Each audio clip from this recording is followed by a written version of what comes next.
A new exhibit, Sunrise Sunset, by Swiss artist Nicolas Party, recently opened at the Hirshhorn Museum in Washington, D.C. Party, known for his large works of public art, painted directly on 400 feet of the museum's circular walls. We tracked his progress over 2 weeks.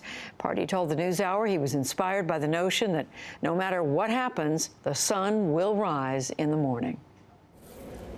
I was aware of the circular shape of the building, and that influenced my decision. So I decided to do a show about sunset and sunrises, which is this kind of end and beginning that happens every day, but also imply this idea of this very, very long timeline that just shows the rotation of every element in the universe, and that gave a perspective of maybe like seeing history and things in a much bigger way, and maybe not being always focused on the daily. The circular aspect really defines the project, and then after I'm trying to kind of build up a rhythm into this space.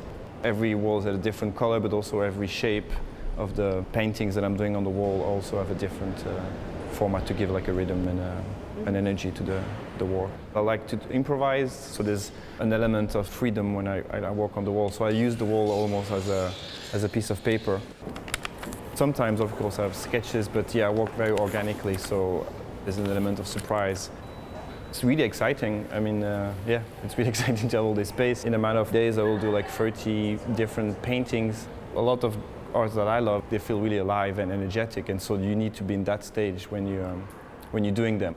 A lot of landscape painters have been obviously painting sunset and sunrises. It's the only moment that during the day, or that you can really see visually how the entire universe functions. You can really see the rotation of Earth at that moment. Right now we can't see it, but during those 30 minutes of a sunset or a sunrise, you can actually feel it, and you can see it very clearly.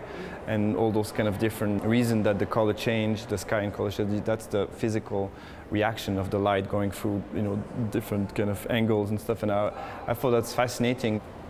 Obviously the daily life and our little preoccupation that are very important, but it's always interesting to put them in perspective with this big thing. There's very different stages when I do those murals. There's the beginning that is very slow and allowed myself a lot of time. Then there's a moment when everything can build up and I realize, I made mistakes in the placement or the size, colors or whatever. It's getting very stressful, and so then there's a moment it's very difficult usually because it's not going how I want to go.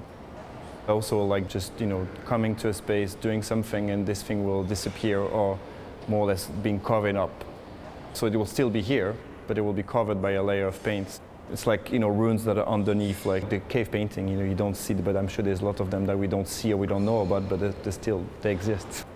There's very different steps between the moment you start to run to the moment it's extremely difficult to the end when you feel totally fine just running through the line, and it's all those moments that are very exciting and yeah, to look forward to do. You don't need to change the wall, you can just change a few meters around you. And so I did change the circle. That's what I did.